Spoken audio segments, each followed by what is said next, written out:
Assalamualaikum warahmatullahi wabarakatuh.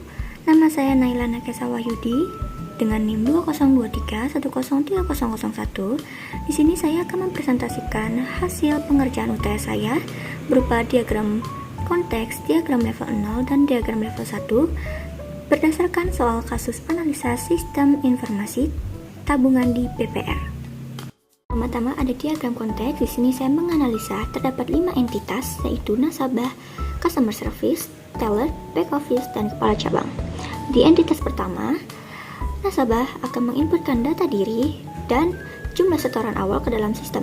Lalu sistem akan mengeluarkan output berupa buku tabungan yang akan diterima oleh nasabah. Yang kedua ada entitas customer service.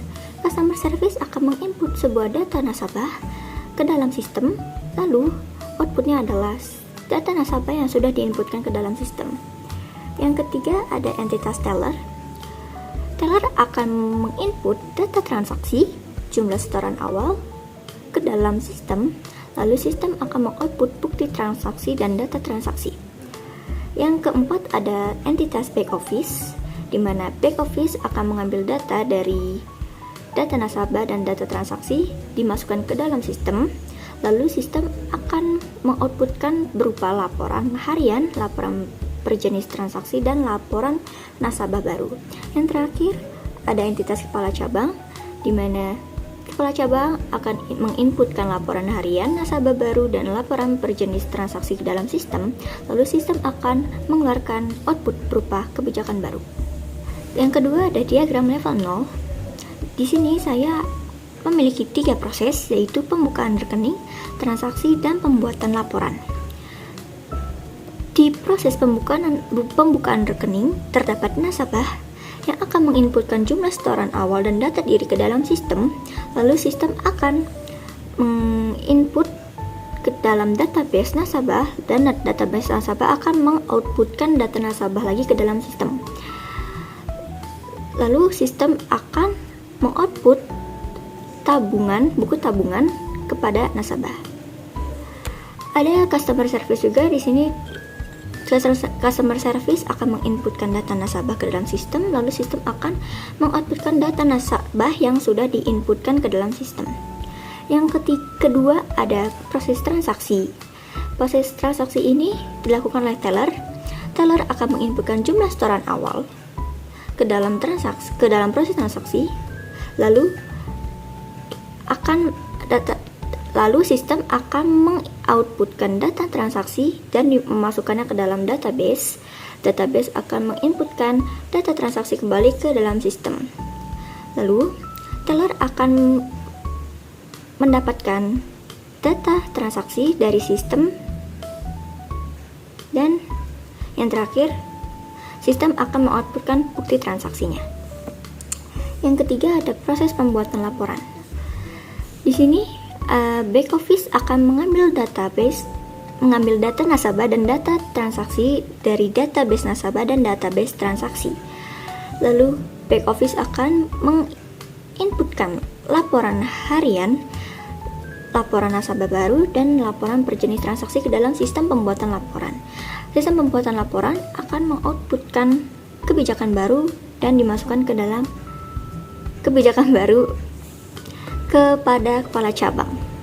Yang terakhir ada diagram level 1 yang merupakan detail dari proses diagram level 0.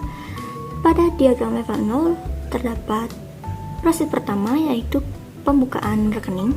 Di dalam pembukaan rekening terdapat 3 proses lagi, yaitu input data, edit data, dan hapus data, di mana nasabah akan memasukkan data dirinya, yaitu akan terjadi di input data, lalu input data akan mengoutputkan sebuah data nasabah dan dimasukkan ke dalam database, di mana kita bisa di proses ini kita bisa mengedit dan menghapus data para nasabah.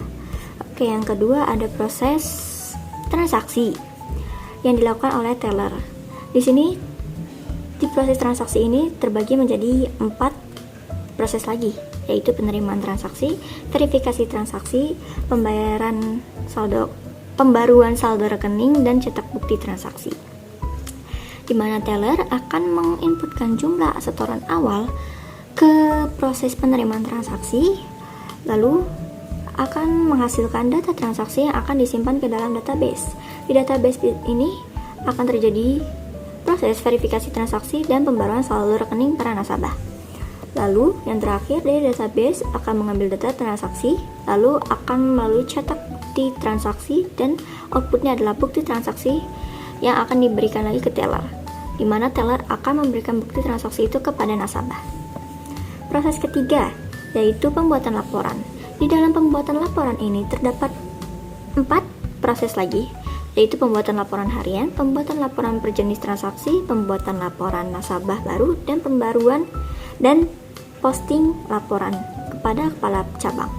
Oke, di sini data transaksi akan diambil dari database transaksi dan melalui proses pembuatan laporan harian dan akan menghasilkan sebuah laporan harian yang diterima oleh back office.